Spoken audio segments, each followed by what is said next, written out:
Hello my beautiful people welcome to my channel. ఇవాళ 10 మినిట్స్‌లో అరటికాయ ఫ్రై ఎలా చేయాలో చూసేద్దాం.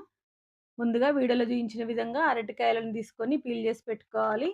ఇవి కట్ చేసేటప్పుడు ముక్కలనేది నల్లగా అవ్వకుండా చేతికి కుకింగ్ ఆయిల్ అప్లై చేసుకొని సన్నగా తరిగి పెట్టుకోవాలి పీసెస్‌ని. దాని తర్వాత కాగుతున్న నూనెలో వేసుకొని వేయించుకోవాలి. ఇవి రెడ్డిష్ బ్రౌన్ కలర్ కొద్దిగా వచ్చిన తర్వాత ముక్కలనేది తీసి పెట్టుకోవాలి. ఇవి మాడకుండా జూసుకోవాలి. పప్పంచుకు గాని, పెరుగంచుకు, పప్పుచారంచుకు గూడా చాలా బావుంటాయి. లాస్ట్ వాయిలో 2, 3 కరివేపాకులను తుంచుకొని వేసుకోవాలి. ఆ కరివేపాకు ఫ్లేవర్‌తో వచ్చిన అరటికాయ ఫ్రై అనేది చాలా బావుంటది. దాని తర్వాత ఒక చెంచా కంటే తక్కువ ఉప్పు, ఒక చెంచా కారప్పొడి, ఒక చెంచా ధనియాల పొడి ఇవన్నీ వేసుకొని బాగా కలుపుకోవాలి. దాని తర్వాత ఇదనేది మీ ఇష్టం ఉంటే వేసుకోవచ్చు. లేకపోతే లేదు. స్కిప్ జేయొచ్చు.